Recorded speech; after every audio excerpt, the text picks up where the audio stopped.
just under 22 hours remaining for you to be able to pick up Luna Snow in the Spotlight Cache or with your tokens this week at the time of recording.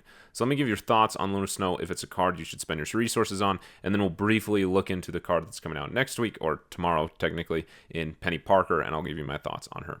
So Luna Snow, if we first look into the data, and that's what we're going to have to go off mostly because I am passing this week. I do not have Luna Snow, don't plan to spend my keys in the last day that I can. But if we look at the data here, she's currently sitting at a 61.8% win rate, which is pretty good, especially for a newer card, but only a 3.6 popularity rate. And the decks that she's winning the best in has 64% win rate in is pretty much two different versions of a Surfer deck, almost a 65% win rate, which is great. Just different versions of a Surfer deck. I don't have all the cards for them, so I can't show you, but both of them will be in the description. The other one that I think makes a lot of sense that we'll talk about more in a second, that she has a 64.7% win rate in, is a high Evo deck. And then she's also in a kind of interesting like kitty deck that's at a 52% win rate based on the data. So there's some pretty interesting decks that she's sitting in. Really interesting card to evaluate because of that trade-off of helping out your opponent while also helping yourself. If I was getting Luna Snow based on my collection level and what cards I have and what I'm missing, I personally would run a deck similar to this. Luna Snow is challenging, and because I've played a few games where my opponent played Luna Snow, and if I'm being honest, I was in a position to better benefit from that energy than they were, because most of the games when I was playing that, I was playing my Kitty Pryde deck from the last Galacta video, and so that one additional energy every turn was quite meaningful because Kitty Pryde is one energy, so I was able to play Kitty in addition to another card on curve without having to evaluate, do I play Kitty to get that bounce or this other card? It worked out fantastically. I ended up winning most of the games in those situations, and I benefited more than my opponent did. However, if you get Luna Snow on turn 3, so Luna Snow is the missing card here that I would add, if that's not clear, and to Sarah on turn 4, that's insane. Even if your Ice Cube then gets destroyed, if you have Sarah in an open location, into Onslaught on turn 5, Wong on turn... So now your cards, Wong is going to cost 2, and your 3-cost cards cost 1. You could also throw in an Absman here for that reason as well. You could take out like your Luke Cage or Rogue for an Absman, because then you would be able to play 2 3-drops, so you could play your Sebastian Shaw and your Silver Surfer and a Wong and an Absman. So you could have Sarah and Onslaught in one location, play Wong in that location.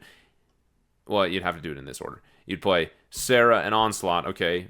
Then you'd put down your Sebastian Shaw. Wong in the location with Onslaught, into Silver Surfer, into Absman in another location to copy the Silver Surfer. Yeah, he's not going to do it twice with Wong, but you're going to get him 4 times off of Onslaught.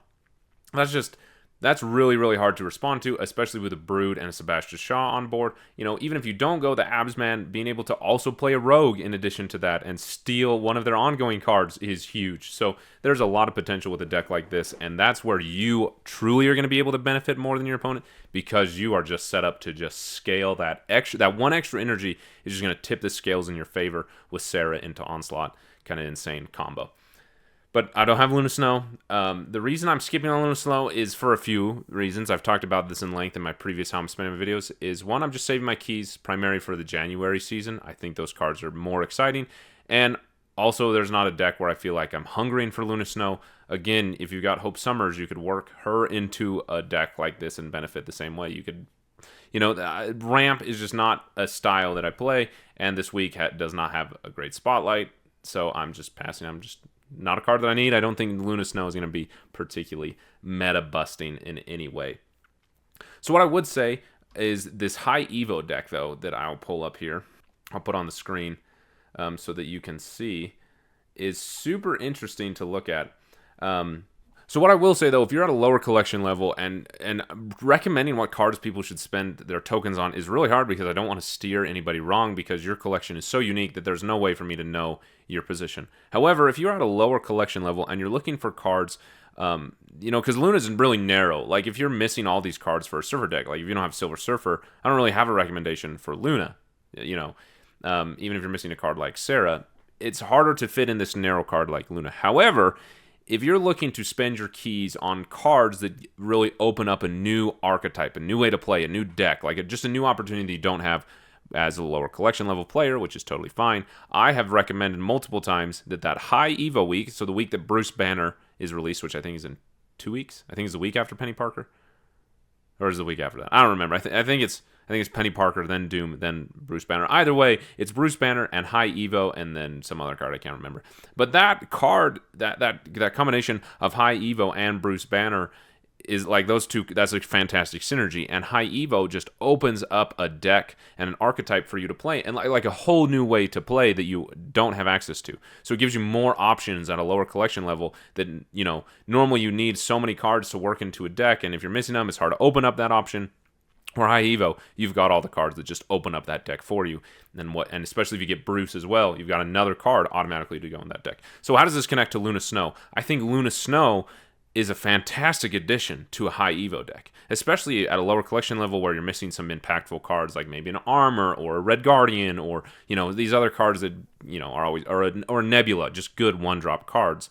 Not just one drop, just good cards to include, and so you're looking for a spot. Luna Snow makes a lot of sense because a High Evo deck wants extra energy. It needs extra energy to do what it needs to do, and so Luna is a fantastic addition. Like if that is an archetype you're going after, even if you're not going after that archetype particularly, you're just looking for new ways to play, that's an archetype that you can open up for yourself here in a few weeks. And Luna Snow is a card that would very naturally fit into that archetype. So if you got the resources, and that's the way you're thinking about spending with High Evo and Bruce Banner, Luna Snow is a fantastic addition to that deck. I think will be a pretty impactful card in that archetype moving forward. If you do play Luna Snow, just like a tip, something that I think would be huge is just tech in Electra to your deck so that your opponent only benefits from that Ice Cube at a maximum on one turn, because that one extra energy, you can, you play Luna on 4, you can still play whatever 4-drop you want on 4 and an Electra with your 5 energy. And that Electra takes out their Ice Cube, and then you're good to go, and they're no longer benefiting from that energy. So those are my quick thoughts on Luna Snow. Pretty simple card, pretty easy to pass for me because it doesn't feel particularly groundbreaking. So let's talk about Peni Parker here, which is the card that's coming out in under 24 hours. The 2/3 that on reveal adds Spider to your hand, and when a card merges with Peni Parker, you get +1 energy. Spider is a 3/3 card that merges with a card of that location, just like Hulkbuster, but allows that card to move once. So a lot happening with this card, a lot to evaluate. Everyone is kind of in the same position that's hard to know what is going to happen with Peni Parker. My thoughts on Peni Parker is that I listened to the Snapchat this morning with Cozy and Alex, and I think that a lot of people are just missing the boat in Peni Parker. They were going down the whole road of this merge deck that you're going to go, like a Captain Marvel or a Scarlet Spider, and the Spider's a fantastic addition, blah, blah, blah, blah, blah. It's the same power as Hulkbuster, but 1 energy more, and technically 3 energy more because you have to play Peni Parker in order to get Spider. Like the curve is weird. There's more steps, right? So unless you're benefiting from two things, one of two things, the extra energy that Peni Parker is going to give you, or the move ability that Spider is going to give you, all this conversations about merging, just play Agony or Hulkbuster because curve-wise and play-wise it makes way more sense unless you're going to move or get the energy from Peni Parker. Other than that, Hulkbuster has been around forever as like a Series 1, I'm pretty sure. So the +1 energy and the move, I think my thoughts of where this card is going to do particularly well is in one of two places. I think is going to do really, really well in Phoenix Force deck. I wish I had Phoenix Force. I don't. Just that deck already benefits from merging type things, and extra energy, of course, is always nice. But moving and merging is a big part of that deck. The other place where I think it's going to do really well is just the mini movers deck or move bounce, that type of archetype. Hulkbuster is already kind of an inclusion there, turning your, giving that 3 extra energy to your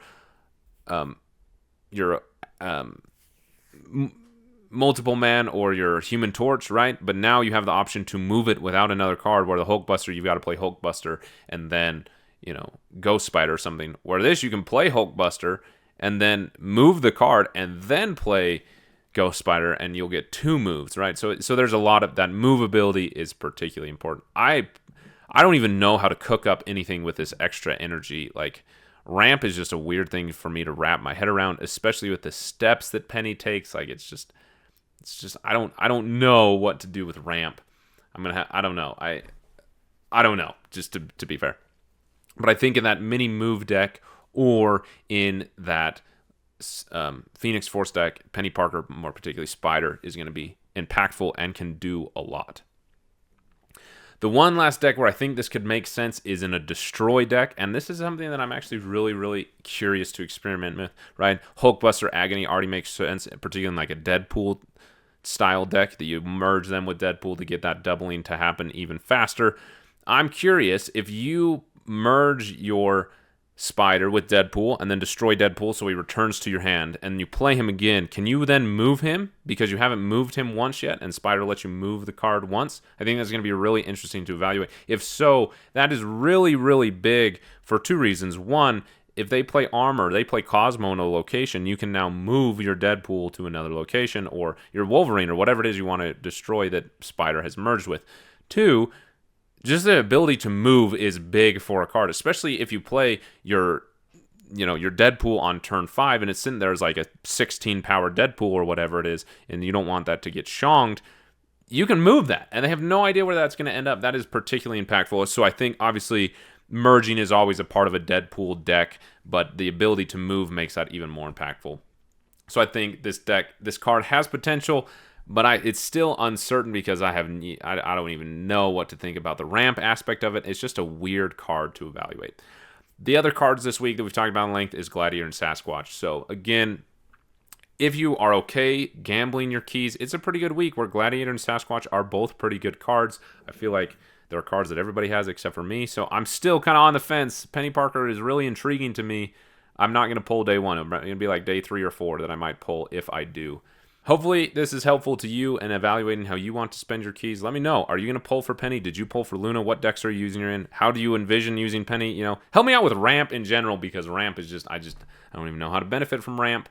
The only thing I think of with ramp is back in the day, when I first played Marvel Snap on a different account. So I had to come back fresh with this account. But that's not important. My favorite combo, and it was like really, really early Snap. So cards like, you got to put yourself in that mindset. We didn't have all these cards that we had. My favorite combo was Electro into Enchantress to get rid of the ongoing effect of Electro to then skip a turn to be able to play Infinite on She-Hulk on turn 6. I don't know why. Infinite has been one of my favorite cards. I made a video that Smorgasbord deck. There's something about the Infinite into She-Hulk combo that's really, really fun to me. And that was my way of doing it back in the day. So that's why I think of ramp, which is like super narrow and not very effective and is completely power crept out of existence. So help me out with ramp in the comments. Anyway, thanks for watching. Happy snapping.